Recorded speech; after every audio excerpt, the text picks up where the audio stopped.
पौलाचे इब्री Lucas पत्र अध्याय 12 वचन 2 आणि 3 मी वाचतो, लक्ष देऊन ऐका. आपण आपल्या विश्वासाचा उत्पादक व पूर्ण करणारा येशू याच्याकडे पाहत असावे. जो आनंद त्याच्या पुढे होता त्याकरता त्याने लज्जा तुच्छ मानून वधस्तंभ सहन केला आणि तो देवाच्या राजासनाच्या उजवीकडे बसला आहे. तुमची मने खचून तुम्ही थकून जाऊ नये म्हणून ज्याने आपणाविरुद्ध पातकांनी केलेला इतका विरोध सहन केला त्याच्याविषयी विचार करा. Hallelujah, hallelujah, hallelujah, hallelujah, hallelujah. माझ्या प्रिय भावांनो आणि बहिणींनो, पौलाने इब्री लोकास लिहिलेल्या पत्रामध्ये तो विश्वासाविषयी सांगत आहे. येशूवरील विश्वासामध्ये केवढं सामर्थ्य आहे, येशूवरील विश्वासाच्या द्वारे माणसाच्या जीवनात काय घडू शकतं, विश्वासाच्या द्वारे माणसाचं जीवन किती आनंदित असू शकतं त्याविषयी तो सांगत आहे. आणि विश्वासाविषयी सांगताना तो येशूचं उदाहरण देत आहे. वचनामध्ये लिहिलेलं आहे की आपण आपल्या विश्वासाचं उत्पादक व पूर्ण करणारा येशू ह्याच्याकडे पाहत असावे. म्हणजे पौल येशूचं उदाहरण देत आहे. येशू कशा प्रकारे जीवन जगला, येशू कोण होता, कशासाठी जगात आला, त्याने कशाला वधस्तंभ सहन केला त्याविषयी तो सांगत आहे. Hallelujah, hallelujah, hallelujah. माझ्या प्रिय भावांनो आणि बहिणींनो, आज हे संपूर्ण जगामध्ये 2 प्रकारची लोकं आहेत. काही लोक आहेत ते विश्वासणारे आहेत आणि काही लोक आहेत ते अविश्वासणारे लोक आहेत. जे विश्वासणारे लोक आहेत ते देवाला ओळखतात, ते येशूला ओळखतात, येशूला आपला प्रभू आणि तारणारा म्हणून स्वीकारतात. आणि जे अजूनही देवावर विश्वास ठेवत नाहीत, येशूला ओळखत नाहीत, ते अविश्वासणारे लोक आहेत. Hallelujah, hallelujah, hallelujah. आणि म्हणून पौल येशूविषयी सांगत आहे की येशू ख्रिस्त हा 2000 वर्षापूर्वी देव असून देखील मानव बनून या जगामध्ये आला. तो सर्वसमर्थ परमेश्वर असून देखील माणसाच्या तारणासाठी त्याने मानवाचं रूप धारण केलं. Hallelujah, hallelujah.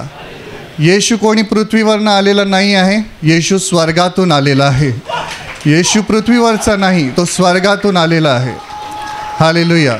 येशूच्या जन्माविषयी बायबलमध्ये स्पष्ट सांगितलेलं आहे की एका देवदूताने मरियेजवळ गेला, कुमारी मरियेला सांगितलं की तुझ्या पोटी जो गर्भ आहे तो पवित्र आत्म्याद्वारे आहे आणि त्याचा जेव्हा जन्म होईल त्याचं नाव तू येशू ठेव.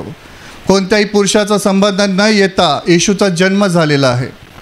माझ्या प्रिय भावांनो बहिणींनो, देवाच्या इच्छेप्रमाणे, देवाच्या योजनेप्रमाणे येशू ख्रिस्ताचा जन्म या पृथ्वीवर झाला. तो देव असून मानव झाला. बायबल सांगतं की तो देव असून देखील मानव झाला. येशू हाला देवाचं पुत्र म्हटलेलं आहे, म्हणजे तो प्रकाशापासून निघालेला प्रकाश आहे. ज्याप्रमाणे एखादा राजा असतो, राजाला मुलगा असतो, त्याच्याप्रमाणे आपण राजाच्या मुलाला काय म्हणतो, राजाच म्हणतो. Hallelujah, hallelujah. त्याप्रमाणे तो परमेश्वर जो स्वर्गामध्ये बसलेला आहे, येशू ख्रिस्त हा जिवंत देवाचा प्रतिरूप आहे. तो स्वर्ग सोडून आपल्यासाठी या जगामध्ये आला, माणसाच्या तारणासाठी, माणसाला वाचवण्यासाठी, माणसाला पापांची क्षमा मिळवण्यासाठी, माणसाच्या जीवनातील दुःख समस्या काढून टाकण्यासाठी, माणसाला सैतानाच्या हातातून सोडवण्यासाठी येशू ख्रिस्त या जगात आला. Hallelujah, hallelujah. आणि पौल त्याच्या जीवनाविषयी सांगत आहे की जेव्हा तो पृथ्वीवर होता तेव्हा त्यांनी स्वतःला एवढं नम्र आणि लीन केलं. तो देवाचा पुत्र असून देखील त्याने स्वतःला नम्र आणि लीन केलं आणि जी माणसाला पापांची शिक्षा मिळणार होती ती सगळी शिक्षा येशूने स्वतःच्या देहावर घेतली. आपण जे दिवसरात्र पाप केली, आपण जे देवाच्या विरुद्ध वागलो, देवाच्या आज्ञा मोडल्या, जे आपण नरकाच्या मार्गाने जात होतो, अशा पापी लोकांना वाचवण्यासाठी येशूने लज्जास्पद मरण स्वीकारलं. Hallelujah, hallelujah. येशूने साधंसुद्धा मरण स्वीकारलं नाही बरं का.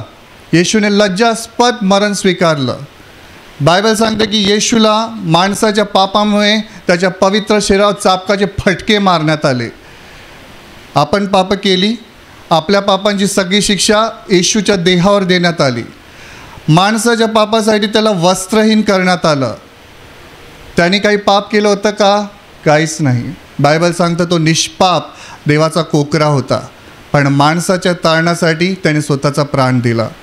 Hallelujah, hallelujah, hallelujah.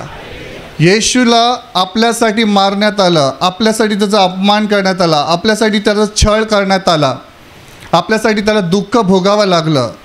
जे काही आपण पापं केली त्या सगळ्या पापांची शिक्षा येशूला देण्यात आली. Hallelujah, hallelujah, hallelujah. आणि पुढच्या वचनामध्ये असं लिहिलं आहे, जो आनंद त्याच्या पुढे होता त्याकरता त्याने लज्जा तुच्छ मानून वधस्तंभ सहन केला. म्हणजेच येशूला माहिती होतं की तो पृथ्वीवर आल्यानंतर माणसाच्या तारणासाठी त्याला क्रूसावर मरायचं आहे.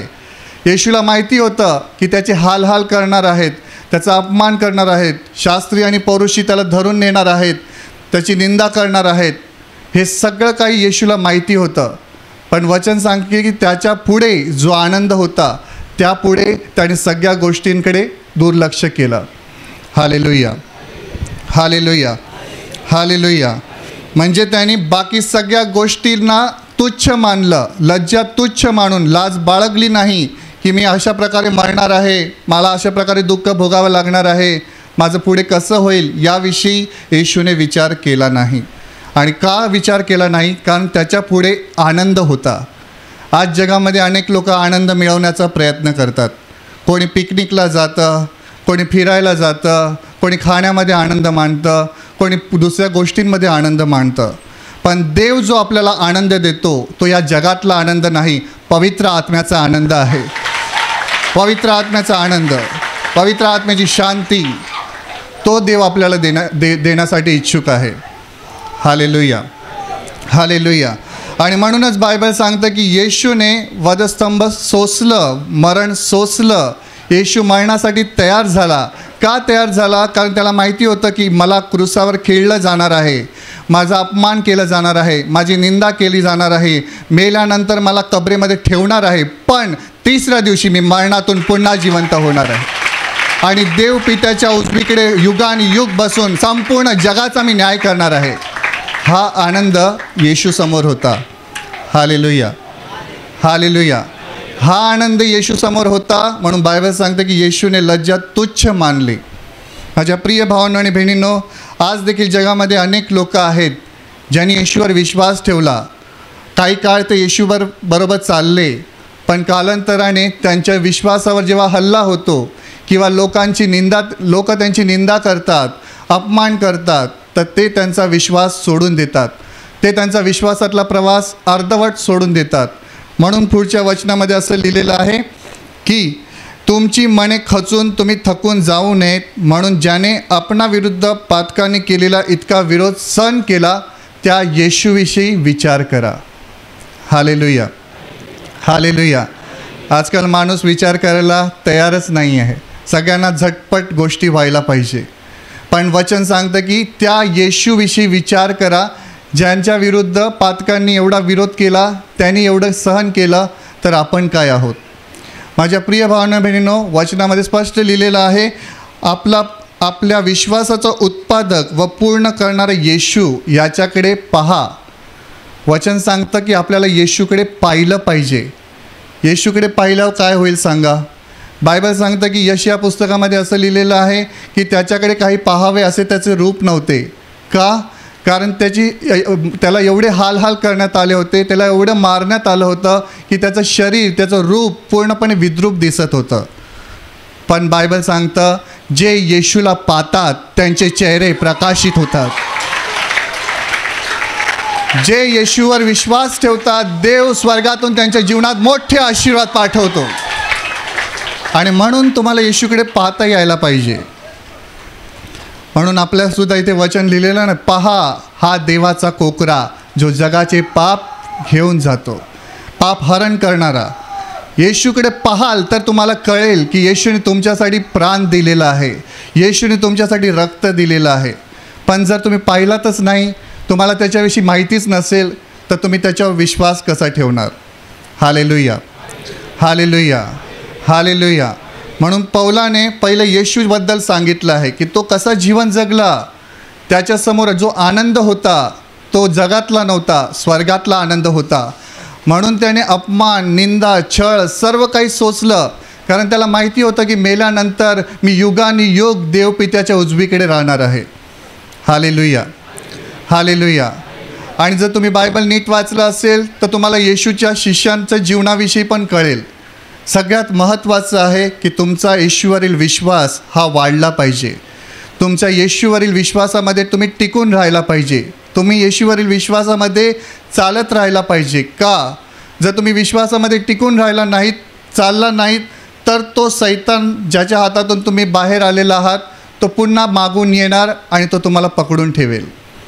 Hallelujah, hallelujah, hallelujah. आणि म्हणून सैतान कोणाला पकडतो सांगा? जे जास्त काळ झोपा काढतात, जे जास्त काळ खाण्यापिण्यामध्ये बिझी असतात, जे जास्त काळ टी व्हीमध्ये बिझी असतात. कारण ते देवाच्या विश्वासाविषयी दिवसभर काहीच ऐकत नाही, देवाच्या वचनाबद्दल काहीच मनन करत नाही, देवाच्या वचनांबद्दल काहीच चिंतन करत नाही. मग त्यांचा विश्वास कसा वाढेल? बायबल सांगतं विश्वास वाढतो ख्रिस्ताच्या वचनाच्याद्वारे, ऐकल्याने. तुम्ही जेव्हा देवाचं वचन ऐकता तेव्हा तुमचा विश्वास वाढतो. Hallelujah, hallelujah, hallelujah. जर तुम्ही येशूवर विश्वास ठेवलात तर असं नाही आहे की तुमच्या जीवनामध्ये संकट येणार नाहीत, असं नाही आहे की तुमच्या जीवनात कधी आजार येणार नाहीत, असं नाही आहे की तुम्हाला कधी दुःख होणार नाही. बायबल सांगतं की जितक्यांनी येशूवर विश्वास ठेवलेला आहे, जे सुभक्तीमध्ये जीवन जगण्याचा प्रयत्न करतात, अशा प्रत्येकाचा छळ होईल. मग आता येशूने स्पष्ट वचनामध्ये सांगितलं आहे की छळ होणार, त्रास होणार, दुःख होणार, सगळं काही होईल. पण येशूपर्यंत जो मरेपर्यंत विश्वासात टिकून राहील त्याचेच तारण होईल. जो मरेपर्यंत विश्वासात टिकून राहील त्याचं. Hallelujah, hallelujah, hallelujah.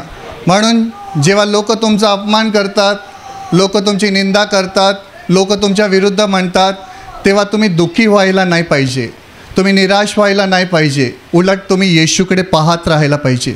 मग काय होतं सांगा? स्वर्गातून देव पवित्र आत्म्याचा आनंद देतो. पवित्र आत्मा सांगतो मी तुझ्याबरोबर आहे. Hallelujah, hallelujah. पवित्र आत्म्याचा आनंद येशूकडे पाहिल्यावरच मिळतो. तुम्ही येशूकडे पाहाल तर तो तुमच्यामध्ये आनंद टाकेल. मग तुमच्या जीवनात किती दुःख असो, किती समस्या असो, किती मोठं प्रॉब्लेम असो, तुम्हाला कोणतीही सैतानाची ताकद अडवू शकणार नाही.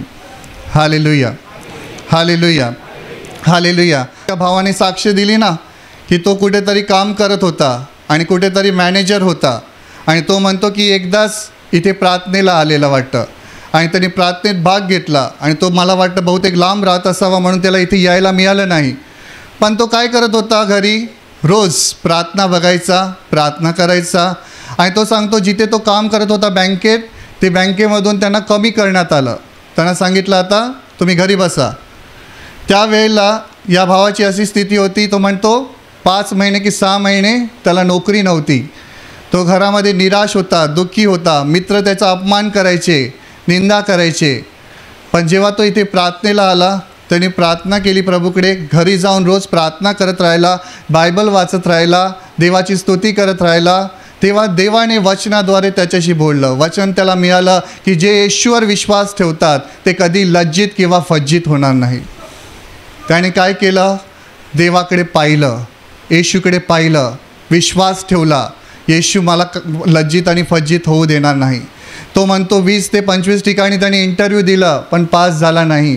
पण जेव्हा त्याने प्रार्थना केली, येशूला सांगितलं आणि येशूकडे विनंती केली, त्यानंतर देवाने अशी दया केली की त्याला देवाने मोठ्या पदावर मॅनेजर म्हणून त्याला निवडून आणलं.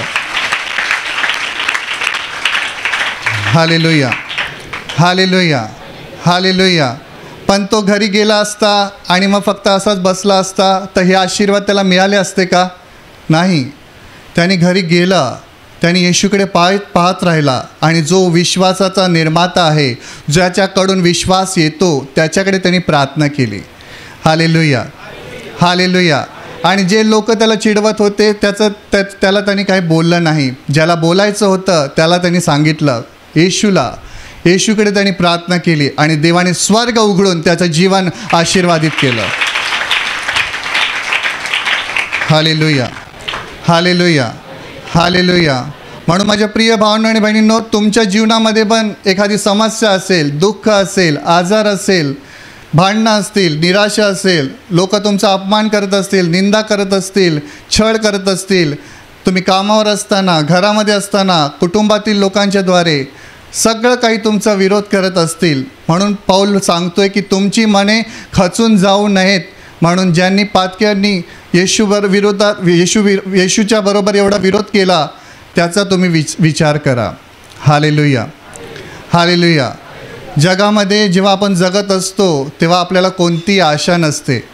जोपर्यंत देवाची ओळख आपल्याला होत नाही तोपर्यंत आपल्याला कोणतीच आशा नसते की मी हे काम करतोय त्याच्यात मला यश मिळेल की नाही, हे की नाही. तुमच्यापैकी असे कितीतरी लोक असतील जे पूर्वी प्रभूला ओळखत नव्हते, तोपर्यंत तुमचं जीवन कष्टाने भरलेलं, दुःखाने भरलेलं, घामाने भरलेलं होतं. पण जेव्हा तुम्ही येशूकडे आलात, तुम्हाला कळलं की येशू जिवंत देव आहे, तो मला पापांची क्षमा देतो, तो मला बरं करू शकतो, तो माझे दुःख पुसून टाकतो, तेव्हा तुम्ही काय केलात सांगा? तुम्ही तुमचं हृदय येशूसाठी उघडलात आणि तेव्हा येशू तुमच्या जीवनामध्ये आला. Hallelujah, hallelujah, hallelujah. माझ्या प्रिय भावांनो आणि बहिणींनो, येशू वचन सांगते की त्याच्या पुढे जो आनंद होता त्याच्यासाठी त्याने लज्जा तुच्छ मानून वधस्तंभाचं मरण सोसलं. येशूच्या शिष्यांचं देखील तेच आहे. जेव्हा येशूचे शिष्य येशूवर विश्वास ठेवू लागले, 50व्या दिवशी देवाने त्यांना पवित्र आत्म्याचा अभिषेक केला. पवित्र आत्म्याने ते भरून गेले.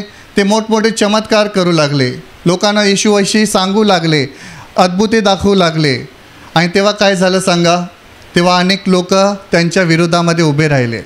अनेक लोक त्यांना त्रास द्यायला लागली. अनेक लोक त्यांना बोलू लागले की येशूच्या नावाने बोलायचं नाही. पण येशूचे शिष्य काय म्हणाले सांगा?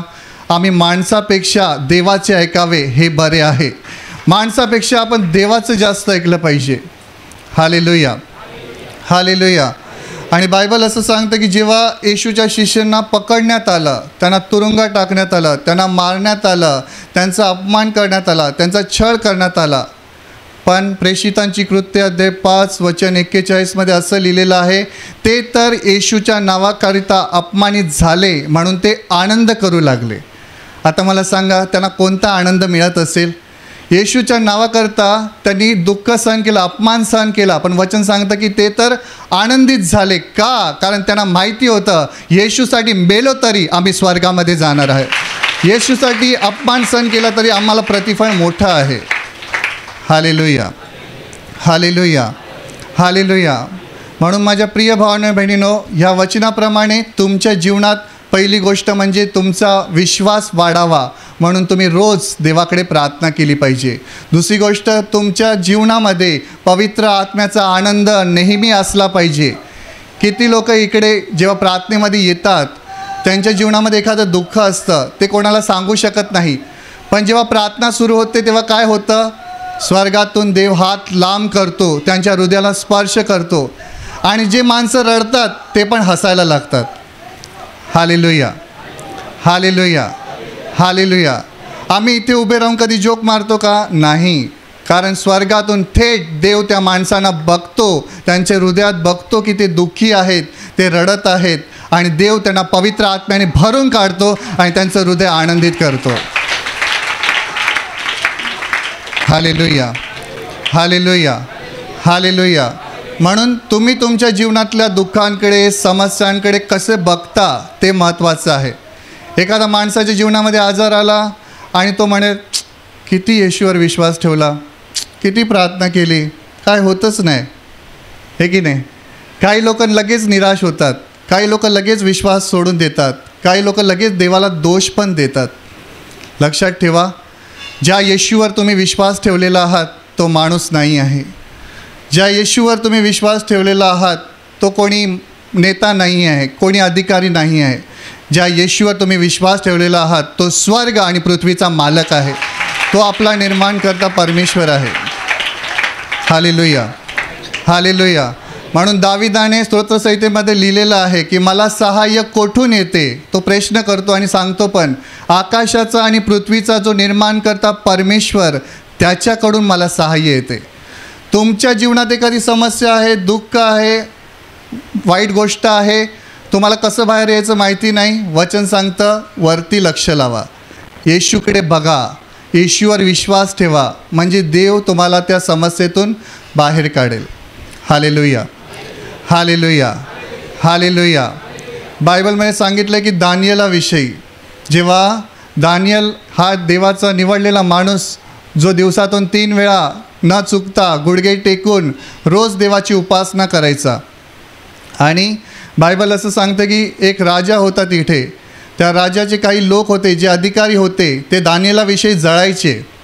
जसे तुम्ही येशूवर विश्वास ठेवता तुम्हाला आशीर्वाद मिळतात, तुमची मुलं आशीर्वादित होतात, त्यामुळे काही जगातली लोक तुम्हाला तुमचं जीवन पाहून त्यांच्या जीवनामध्ये त्यांना जळण होते, वाईट वाटतं त्यांना की हे एवढे पुढे कसे गेले. Hallelujah, hallelujah. तसे दानियेलाच्या काळामध्ये काही लोक होते जे त्याच्या विरोधामध्ये होते आणि त्यांनी राजाला भडकवलं. त्यांनी राजाला सांगितलं की राजा, तो दानियल आहे, तो यहोवाची प्रार्थना करतो, तू असं काहीतरी कर की तू तुझा मोठा पुतळा बनव आणि सगळ्या या लोकांना सांगायचं की त्यांनी तुलाच नमन केलं पाहिजे. Hallelujah, hallelujah. बायबल सांगतं की जेव्हा दानियेलाला हे कळलं की राजाने एक मोठी मूर्ती बनवली आहे त्याची, आणि संपूर्ण जेवढे राज्यातले लोक आहेत त्यांना आज्ञा दिली आहे की सगळ्यांनी त्याला तुतारीचा नाद होताच त्या मूर्तीला नमन करायचं आहे. पण जेव्हा दानियेला हे कळलं तेव्हा तो घाबरला नाही, बरं का. तो गेला खोलीमध्ये, नियमितप्रमाणे जो तो प्रार्थना करायचा, खोलीत गेला, प्रार्थना केली. आणि मग जे त्याचे विरोधी लोक होते त्यांनी राजाला जाऊन सांगितलं, अरे राजा, तो दानियल अजूनही परमेश्वराची प्रार्थना करतोय. Hallelujah, hallelujah. आणि मग बायबल सांगतं की दानियेलाला धरून नेण्यात आलं, पकडून नेण्यात आलं. आणि मग दानियेलाला पकडून नेण्यात आलं आणि राजाने आज्ञा केली की दानियेलाला सिंहाच्या गुहांमध्ये टाकून द्यायचं. Hallelujah, hallelujah. आणि बायबल असं सांगतं की जेव्हा त्याला सिंहाच्या गुहामध्ये टाकण्यात आलं आणि जेव्हा तो सिंहाच्या गुहामध्ये होता, भुकेले सिंह त्याच्या समोर होते त्याला गिळून काढण्यासाठी. पण बायबल सांगतं की देवाच्या लोकांना कोणी हात लावू शकत नाही, देवाच्या लोकांना कोणी त्रास देऊ शकत नाही. देवाने स्वर्गातून देवदूत पाठवला आणि सिंहाचे तोंड बंद करून टाकले. Hallelujah, hallelujah. आणि जो राजाने त्याला त्या गुहेमध्ये टाकलं होतं त्याला रात्री झोप लागली नाही, म्हणून भल्या पहाटे तो उठून त्या गुहेजवळ गेला आणि मोठ्याने ओरडला, हे दानियेला, ज्या देवाची तू उपासना करतो त्याने तुला वाचवलं काय? दानियल मोठ्याने आतून म्हणतो, होय प्रभूजी, माझ्या परमेश्वराने मला वाचवलेलं आहे. Hallelujah, hallelujah. पण त्यासाठी त्यांनी काय केलं? देवाकडे पाहिलं. तुम्ही येशूकडे रोज पाहायला पाहिजे, रोज तुमच्या जीवनात प्रार्थना व्हायला पाहिजे, रोज तुम्ही बायबल वाचलं पाहिजे, रोज देवाची स्तुती केली पाहिजे, रोज त्याच्या उपस्थितीमध्ये राहिलं पाहिजे. जर तुम्ही त्याच्या उपस्थितीमध्ये राहाल तर तुम्ही रोज पवित्र आत्म्याच्या आनंदाने भरून जाल. रोज, एक दिवस नाही, रोज त्याच्या उपस्थितीमध्ये राहाल तर रोज देव तुम्हाला पवित्र आत्म्याने भरून काढेल. रोज त्याच्या आनंदामध्ये तुम्ही नाचाल, गाल, त्याची स्तुती कराल. दुःख काय आहे ते तुम्हाला कळणारच नाही. Hallelujah, hallelujah. पण तुमचा विश्वास पूर्णपणे त्याच्यावर असला पाहिजे. म्हणून विश्वासाचा उत्पादक आणि पूर्ण करणारा त्याच्याकडे पाहिलं पाहिजे, त्या येशूकडे पाहिलं पाहिजे, कारण त्याच्याकडून विश्वास येतं. देवाचे एक महान सेविका आहेत पंडिता रमाबाई. त्यांनी पुण्याला मोठं त्यांचं सेवा कार्य आहे. त्या ठिकाणी त्यांनी काही विहिरी खोदल्या होत्या. त्यापैकी एक विहीर अशी होती की त्या ठिकाणी त्यांनी विहीर खोदायला सुरुवात केलं. खूप खोल विहीर खोदली आणि जे कामगार लोक होते विहीर खोदणारे, त्यांनी खूप खोदकाम केलं, पण पाणी यायचं काही चिन्ह त्यांना दिसत नाही. त्याने खूप प्रयत्न केला, खूप खोलवर विहीर खणण्याचा प्रयत्न केला, खोदली विहीर, पण पाणी काय येत नाही. पंडिता रमाबाई हे येशूवर पूर्ण विश्वास ठेवणाऱ्या स्त्री होत्या आणि त्यांनी नंतर पाहिलं की खूप खड्डा खोदल्यानंतर पण पाणी येत नाही आहे आणि जे काम करणारे लोक आहेत ते वैतागून त्यांच्याकडे येतात आणि ते म्हणतात की आता आम्ही पुढे काम करणार नाही आणि ते तसंच सामान सोडून निघून जातात. हालेलुया. म्हणजे ते विहीर खड्डा खोदायचं जे काम केलेलं त्यांनी खूप खोलवर खोदलं पण पाणी आलंच नाही, म्हणून ते जे काम करणारे लोक होते ते सामान पण घेऊन आले नाहीत. त्यांनी सामान तिथेच सोडून दिला आणि पंडिता रमाबाईंना बोलले की आता आम्ही जातो. आणि जेव्हा त्यांना हे कळलं तेव्हा त्यांना खूप दुःख वाटलं. त्याने काय केलं असेल सांगा? त्याने येशूकडे पाहिलं, येशूकडे प्रार्थना केली. संध्याकाळी ते विहिरीवर जातात, विहिरीजवळ ते उभे राहतात आणि विहिरीवरती पायऱ्या असतात मला वाटतं, त्या विहिरीच्या पायऱ्यांवरती ते उभे राहतात आणि प्रत्येक पायरीवर चालत असताना ते म्हणतात, प्रभू तुला धन्यवाद, या विहिरीमध्ये तू पाणी दिलं आहेस. प्रभू तुला धन्यवाद, तू या विहिरीमध्ये पाणी दिलं आहेस. प्रत्येक पायरीवर पाय ठेवून असेच बोलतात, प्रार्थना करतात, घरी जातात. आणि दुसऱ्या दिवशी ज्या लोकांनी त्यांचं सामान त्या विहिरीमध्ये ठेवलेलं ते घेण्यासाठी ते आले होते, पण जेव्हा ते घेण्यासाठी पुन्हा विहिरीकडे येतात आणि जेव्हा ते खाली विहिरीमध्ये बघतात तेव्हा त्यांना त्यांचं सामान दिसत नाही, तर विहीर पूर्ण पाण्याने भरलेली त्यांना दिसते. Hallelujah, hallelujah, hallelujah. जेव्हा लोक तुमचे हात सोडून देतील तेव्हा येशू स्वर्गातून तुमचा हात धरेल. जेव्हा लोक तुमचा अपमान करतील तेव्हा येशू तुम्हाला व्यंगेत घेईल, मिठीत घेईल, कारण तो आपला खरा बाप आहे. Hallelujah, hallelujah, hallelujah. म्हणूनच वचनात लिहिलं आहे ना, जे येशूवर विश्वास ठेवतात ते कधीच लज्जित आणि फज्जित होणार नाहीत. आपली बुद्धी जिथे काम करणं संपून जाते, जिथे आपली ताकद काम करणं संपून जाते, तिथे देवाची ताकद सुरू होते. तिथून देव काम करायला सुरुवात करतो. एक देवाचे सेवक होते, त्यांना प्रवचन द्यायला जायचं होतं आणि प्रवचन द्यायला जायचं होतं. त्यांना प्रवचन देताना अडथळे यायचे, त्यांना कळायचं नाही की कसं जाणार मी स्टेजवर, कसं बोलणार मी देवाकडे. ते प्रभू येशूकडे प्रार्थना करतात, प्रभूकडे पाहत राहतात, प्रभूकडे पाहत राहतात आणि प्रभू त्यांना म्हणतो, ठीक आहे तू जा मंचावर, तू गेल्यानंतर जे होईल ते मी बघून घेईल. ते देवाचे सेवक बोलतात, अरे प्रभू तुम्हाला आता काहीतरी पक्की खात्री तरी दे, नंतर तिथे गेल्यानंतर गडबड झाली तर? पवित्र आत्मा म्हणतो तू जा, तू जा. आणि ते देवाचे सेवक मंचावर जातात, उभे राहतात. त्याच वेळेला पवित्र आत्मा त्यांच्या जिभेला स्पर्श करतो, संपूर्ण प्रवचन ते पूर्णपणे व्यवस्थित देतात. Hallelujah, hallelujah, hallelujah. म्हणून माझ्या प्रिय भावांनो बहिणींनो, आपल्यापैकी प्रत्येकाने आपला विश्वास वाढवला पाहिजे. का? कारण दिवसांदिवस जगामध्ये वाईट दिवस येत आहेत. दिवसांदिवस जगामध्ये जगणं कठीण होत चाललेलं आहे. माणसांना पण घाण यायला लागली, जसं ब्रदर म्हणायचे, अशी या जगाची अवस्था झालेली आहे. प्रेम संपत चाललेलं आहे. मग तुमच्यामध्ये प्रेम असावं, तुमच्यामध्ये शांती असावी, तुमच्यामध्ये देवाचा खरा आनंद असावा. त्यासाठी तुम्हाला देखील जगातल्या गोष्टींना पाठ फिरवून देवाकडे पाहावं लागेल. Hallelujah, hallelujah. येशूने लज्जास्पद मरण सोसलं, कारण त्याला माहिती होतं की मेल्यानंतर तिसऱ्या दिवशी उठणार आहे, मी जिवंत होणार आहे आणि युगानुयुग देव पित्याच्या उजवीकडे बसणार आहे. म्हणून वचनामध्ये लिहिलं पण आहे की तो देवाच्या राजासनाच्या उजवीकडे बसलेला आहे. Hallelujah, hallelujah, hallelujah. ज्यांनी येशूवर विश्वास ठेवलेला आहे त्यांना खात्री आहे. काय खात्री आहे? की आम्ही मेल्यानंतर नष्ट होणार नाही, तर युगानुयुग स्वर्गामध्ये देवाबरोबर जिवंत राहणार आहोत. म्हणून माझ्या प्रिय भावांनो बहिणींनो, या शेवटच्या काळात, या कठीण काळामध्ये तुम्ही निराश होऊ नका, दुःखी होऊ नका, तुमचा विश्वास ढळू देऊ नका, तुमचा विश्वास कमी होऊ देऊ नका. दररोज प्रभूच्या चरणाशी बसा. तुम्हाला प्रार्थना करायला जमत नाही आहे, तुम्हाला देवाची स्तुती करायला जमत नाही आहे, तुमचं मन देवाकडे लागत नाही आहे. अनेक लोकांची ही पण मोठी समस्या आहे. मी तुम्हाला सांगतो, फक्त येशूच्या क्रूसाकडे बघा. जर तुम्ही येशूच्या क्रूसाकडे बघाल, ते सामर्थ्य तुमच्या जीवनामध्ये काम करेल. येशूच्या बलिदानाची आठवण कराल, ते सामर्थ्य तुमच्या जीवनामध्ये काम करेल. हालेलुया.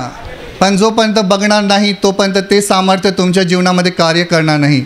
एका बहिणीने पण साक्ष दिले काही दिवसापूर्वीच्या शिबिरामध्ये. तिच्या शरीरामध्ये काहीतरी आजार होता मोठा. बराच प्रयत्न केला, बरी होत नव्हती. बरेच प्रयत्न केले, खूप काही केलं, पण आजार जात नव्हता. पण जेव्हा शिबिरामध्ये इथे passion of the Christ picture लावलेला, येशूच्या बलिदानाचा पिक्चर लावलेला, आणि जेव्हा येशूच्या शरीरात चापकाचे फटके मारले जात होते, येशूच्या हातामध्ये खिळे टोकले जात होते, त्याच्या मुखावर थुंकलं जात होतं, ती म्हणते जेव्हा येशूचं बलिदान मी पाहत होते त्या क्षणाला प्रभूंनी मला स्पर्श केला आणि एका क्षणात माझा आजार काढून टाकला. Hallelujah, hallelujah, hallelujah.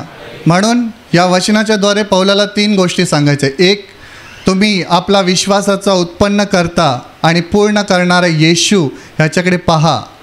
येशूकडे पाहाल, तुमचा विश्वास वाढत जाईल. येशूकडे पाहाल, त्याची प्रार्थना कराल, त्याच्याशी बोलत राहाल, दिवसेंदिवस तुमचा विश्वास वाढत जाईल. दुसरी गोष्ट, तो येशूचं उदाहरण देतो की त्याने त्याच्यासमोर जो आनंद होता त्याच्यासाठी त्याने लज्जा तुच्छ मानली आणि वधस्तंभ सहन केला. तुम्ही जर येशूकडे पाहत राहाल तर देवाने जो पवित्र आत्मा दिलेला आहे तो तुम्हाला दिवसेंदिवस रोज आनंदित करेल. तुमच्या जीवनातल्या समस्या किती मोठ्या असो, पण जर पवित्र आत्मा तुमच्यामध्ये आहे, जसं येशू म्हणाला देवाचं राज्य इथे किंवा तिथे नाही, तुमच्यामध्ये आहे.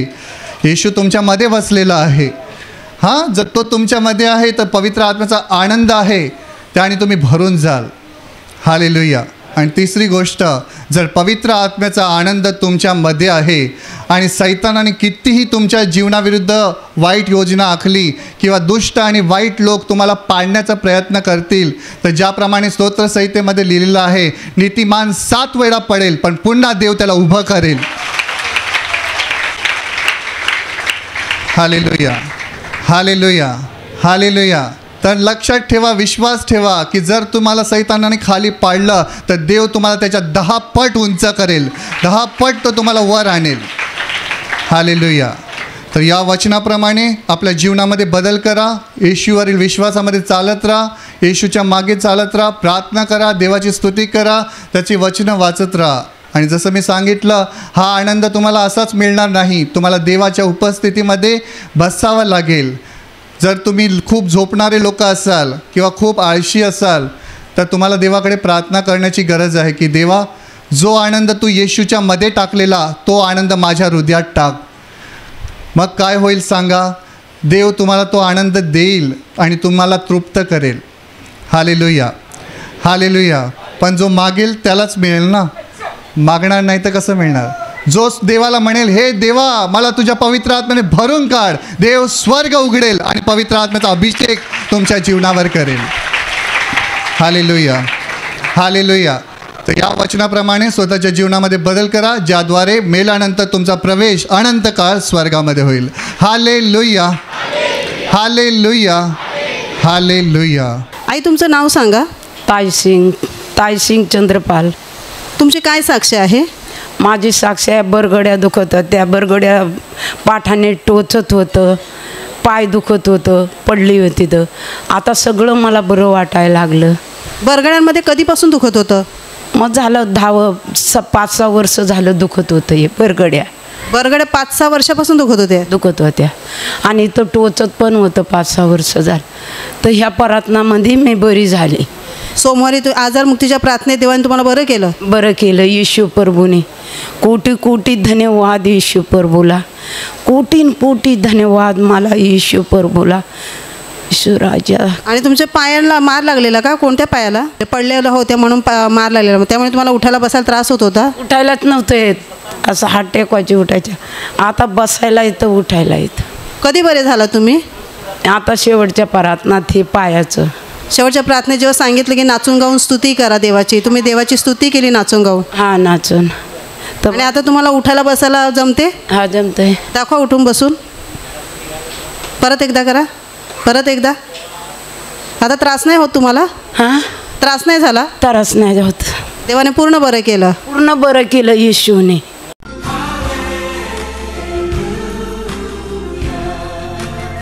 ताई, तुमचं नाव सांगा. राजेश्री. तुमची काय साक्ष आहे? माझी साक्ष दाढाची. 3 वर्ष माझे खूप दाढ दुखायची, मला फार वेदना व्हायच्या, म्हणून मी प्रयत्न केलं पण काही बरं नाही वाटलं. पण आता मी कालच्या प्रार्थनेत भाग घेतला, संध्याकाळच्या तिथून थोडा आराम भेटला.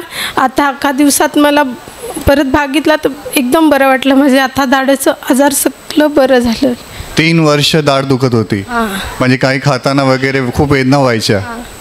म्हणून मला फार वेदना व्हायच्या. मी गोळ्या पण खायची तरी पण मला बरं नाही. थोडा वेळ, अर्धा तास, 1 तास का परत तसेच दुखायची, रात्र दिवस दुखायची. पण आता कालच्या शिबिरात भाग घेतला तिथून मला बरं वाटलं. आता दाढ दुखत नाही. आता दुखत देवाने बरं केलं.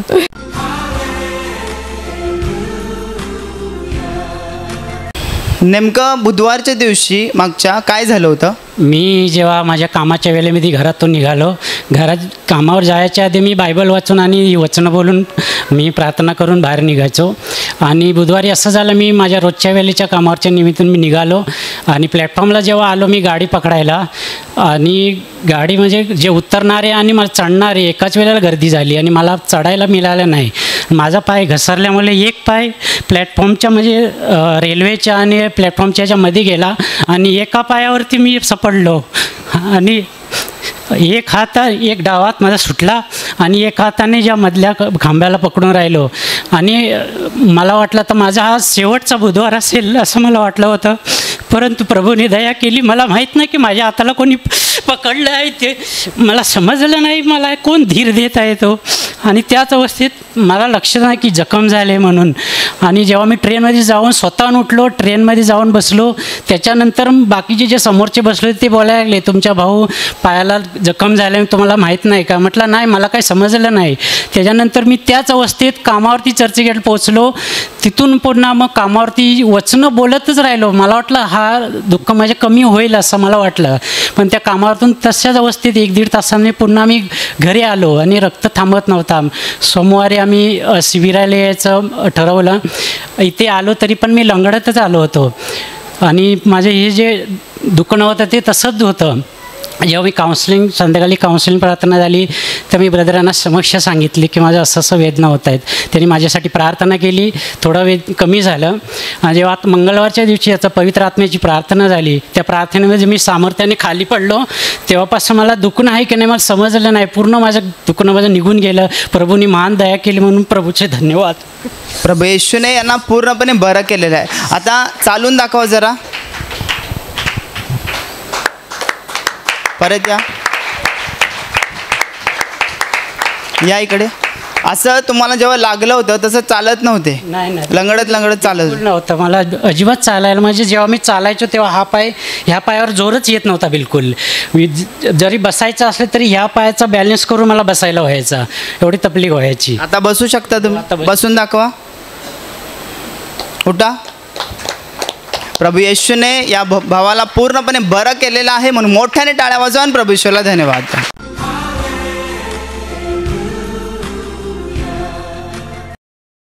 माझ्या प्रिय भावांनो आणि बहिणींनो, आता मी तुमच्यासाठी प्रार्थना करणार आहे.